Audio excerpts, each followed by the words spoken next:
Burj Khalifa.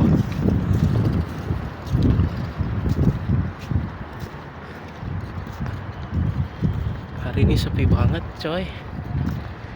Nanaon di dieu sepi, hotel sepi, nu gawe duit tegawe duit, no working no money. Jadi gitu kondisi ayeuna barudak.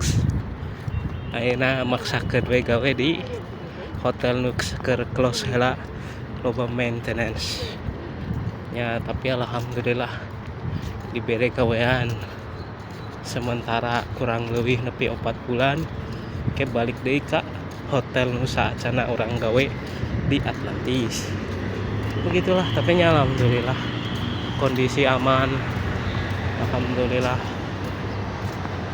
Nanaon aya situ toko buka aman.